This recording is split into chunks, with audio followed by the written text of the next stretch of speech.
In this video, I really want to talk about how to break down a new body of water. Now, over on my other channel, Bass Fishing HQ, I have devoted an entire series of videos to just this one thing, because I know that it is a question that so many people have, and honestly, it is the most important thing in bass fishing.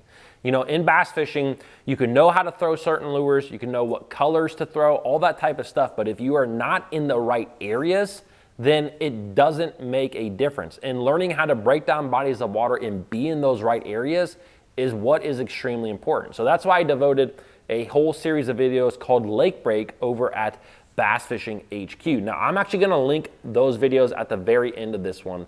But in this video, I'm just gonna talk simply about some of the things that I think are important that you should do before you go out and go fishing to be able to break down a new body of water very quickly. Now, before we get into it, this video is brought to you by my apparel company, Fin Fishing. It is the month of December 2024, and I've got a lot of holiday deals going on right now. Almost everything on the website is 20% off. A few items, you know, one of the sun shirts and one of these new foamy trucker hats are 30% off. And everyone who buys something right now in the month of December is going to be automatically put into a drawing to win one of 4 different prizes. I'm giving away 2 one-of-a-kind bass hats. I'm also giving away a brand new ARC Tharp Series grinder reel, which is a great crankbait reel. And the grand prize is some lucky person who simply buys something in the month of December from Fin Fishing is going to get a brand new ARC Gravity 7 reel. This is a almost $200 value. This is the best reel that I have ever owned. I really like it, and it could be yours. All you got to do, simply buy something from Fin Fishing. I will leave links down below, and I also really appreciate all of you who have shopped at Fin Fishing in the past. All right, let's talk a little bit about breaking down a body of water. Now, this is something that it really kind of, every lake that you fish, every body of water, whether it's a natural lake, a highland reservoir, a lowland reservoir, a pond, a river system, maybe some area that has a lot of oxbows and backwaters, this can all be a little bit different. Excuse me, but I'm gonna talk in this video about some main things that I like to do no matter what type of body of water that you're fishing. So the first thing that you absolutely have to do is you have to do your homework. You know, you have to do your homework before you get to the body of water, because if you don't do anything and you just get to the body of water, it's not that you can't figure out fish, but you will figure them out a lot quicker if you simply do a little bit of homework online. So a lot of times what I'm gonna do is I'm gonna pull up, you know, for me, I like to pull up the Omni app because they actually have a lot of fishing reports on there. And so to me, what I'm trying to do when I'm looking at a lot of fishing reports is kind of feel out what type of lake I am fishing, you know, and a lot of times you will see pictures of the lake. You can kind of really dive into what type of lake that you're going to be fishing, what you are potentially going to see. And there's also tons of YouTube videos. Like, you can be very specific with YouTube searches. If you're going to Lake Chattanooga, Wooga, Booga, Juga, you can type in Lake Chattanooga, Nooga, Booga bass fishing, and bam, you probably have a video of somebody fishing there. Now, the thing that, again, that I'm trying to do in these situations, I'm trying to feel out what the lake type is. What am I going to be dealing with? For example, I went to New York this past year, and I fished I fished 3 different bodies of water that I had never seen in my life. And so when I went there, I simply did a little YouTube search and found out, you know, for example, the one lake, I could tell it was probably choked with a lot of milfoil and had a lot of milfoil in it. And from what I could see, it had tall milfoil in it. Now, that actually got me really excited, because one of my favorite ways to catch fish is by flipping and pitching milfoil, and that's actually what I ended up doing, is flipping and pitching milfoil. So after watching one video, I could see what type of cover was in the lake. I knew the clarity of the water for the most part, and I knew that I was probably going to be able to find fish flipping and pitching. And I ended up going to that lake and catching the snot out of them, simply flipping and pitching. So doing a little bit of homework on the front end, trying to figure out you know, how your lake sets up that you're going to fish. Also, what type of bait fish are in those lakes can be really, really big. You know, if you're up in the northern part of the country, that seems like there's more bait fish than in other parts of the country that you might be dealing with that are the main source of forage for bass. So whether that's bluegill or perch or AOY or whatever it may be up in the north. In the south, you have a lot of bluegill, brim as they call it down there. You also have a lot of different shad, you know, gizzard shad can be in a lot of lakes. You can have threadfin shad in a lot of different lakes. So figuring out what the bait fish is and how your lake sets up are huge into going into a body of water. Also, it's very important to, if you can, find kind of the phase of the bass are in. And this is something that is fairly easy to figure out at times when you go to a body of water, is kind of what phase the bass are in, whether that is a pre-spawn, spawn, post-spawn, summertime, maybe it's a summer to fall, maybe it's a fall to winter. Like obviously it could be the time of the year. And again, if you're looking up different fishing ports, you're doing a little bit of Google searches, sometimes you could find water temps of the lake. You know, for example, Omnium has a feature on their pro membership where you can see the water temp of the lake. And water temperature is not everything, but it can give you a big clue as to what the fish are doing. You know, if I get to a lake in the springtime and I see that the water temp throughout the entire lake is 55 to maybe 60 degrees, I know that these fish are going to be pushing up shallow pretty hard, and that they should be shallow, wanting to spawn, and really they're probably going to be in the pre-spawn phase.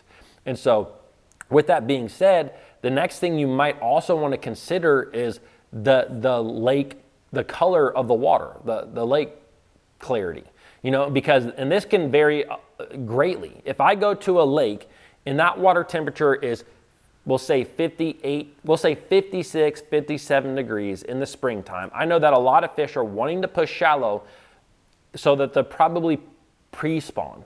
But if I go to a lake and it's muddy or you have a lot of color in the water, then I am primarily going to be shallow water fishing in that situation, because muddy water, it just seems to really push fish up shallow, especially when you have those types of water temperatures. But if I was fishing in really clear water and it was 56 degrees, 57 degrees in the springtime, I might look at areas that these bass are going to be staging in, you know, maybe just a little bit offshore.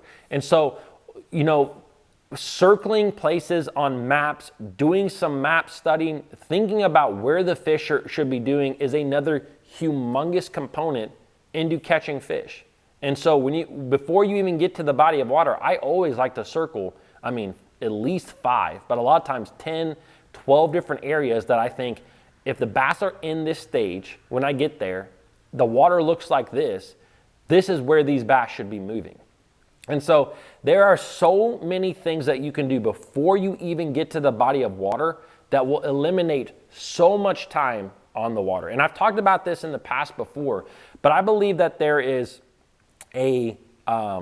some sort of trade-off. I don't know what the trade-off is, but I believe it's something like this. I think that for every 10 minutes that you spend researching a lake before you get to the lake, I think it saves you an hour of fishing time. So if you spend an hour doing some research, I think that will save you 6 hours of fishing time. Now, I don't know the exact ratio. Maybe it's a 1-to-3, a 1-to-5, a 1-to-6, maybe it's a 1-to-2, but whatever it is, if you spend time doing some research up front, it is going to help cut down a lot of time out there on the water. And it keeps you motivated, because I think at times when we get to a body of water, if we haven't done a lot of research and we go to like 2 different areas and we don't catch anything, we're already starting to go down the mental downhill slope that we don't want to go down. Because although bass fishing is something that you are doing, like it's very much like golf, where it is mental. There's a big mental side of it, and you can get on highs and you can get on lows, and we don't want to get low, because then it helps us. Typically what it does for me is it makes me fish too fast, and it makes me not really think about what I'm doing. I'm just kind of going through the motions. So if you circle 10 or 12 areas, you know, before you even get to the body of water where you're like, these are good looking areas, and you fish 2 of them, You're a lot more motivated to just keep fishing because you know you have another 10 plus areas to go hit. And so that's why I always like to do a lot of research up front and when I get to the body of water. Now, when you get to the body of water, there's a couple of things that I always like to do. If I get there early enough in the morning, I almost always try to actually start fishing.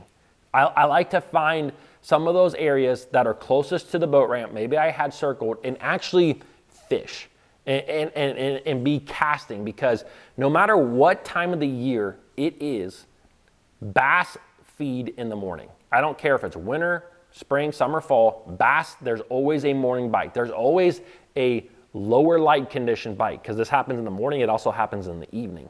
And so no matter where you live in the country, no matter what time of the year it is, if I get to the body of water, say for example, I get to the body of water and it's summertime. For me, during the summer, I'm typically going to be trying to find fish offshore and doing a lot of graphing. But if I get to the body of water and I'm there really early, a lot of times what I'm gonna do is pick up a topwater bait and I'm gonna hit, for the first 2 hours of the day, everything that just looks good. Maybe I see a boat ramp that looks good. Maybe I fish the exact boat ramp I just launched at. Maybe I see a riprap bank, I'm like, that looks good. Maybe a dock. Maybe I can see a shallow little point or an island that has a few reeds on it. Whatever I can visibly see and go to and fish really quickly with that topwater, I'm just gonna do, because again, there's a morning bite. And so sometimes you will pick up a fish, you will even pick up on patterns at times by simply just fishing during that first couple of hours when the bass are biting. Now, after you kind of get into, like, depending on what time of the year it is, maybe it's 9 o'clock, maybe it's 10 o'clock, where that morning bite really starts to die down. Even if you haven't caught a fish, you know that it's dying down. That is when I would go to starting to graph, like if I was fishing during the summer, like we just talked about. And I would spend that 10 o'clock to however long to try to find an offshore school of fish. And I'm gonna be going to all those places that I marked. And so that is something that I think is really, really important, is simply fishing for that first couple hours. Because if you watch any of the lake break videos that I do, like nearly half of them, you will see that I catch a fish in like the first 45 minutes. And it's simply because I am picking up a rod and fishing during that time and not spending time graphing when I know the fish are potentially biting. And so the next thing that I want to talk about really quickly is lure selection, because we've done our homework, we get to the body of water, and the other thing that I really want to talk about is lure selection. I've talked about this a ton, so I'm not going to hit on it really hard right here, but anytime I go to the body of water, I'm going to look at what cover I'm fishing, what the clarity of the water is, and it's going to help me to pick out a bait that is fast, a bait that is slow, a bait that is finesse, and a bait that is big.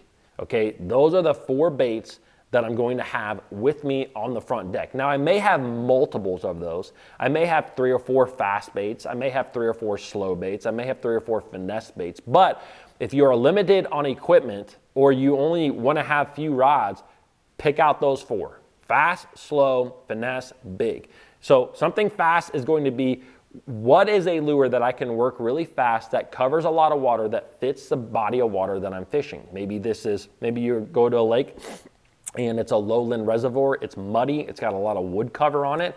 Maybe that fast bait is a buzz bait, maybe it's a square bill, maybe it's a spinner bait. Maybe you go to a lake where it's a highland reservoir, it's clear, it's deep.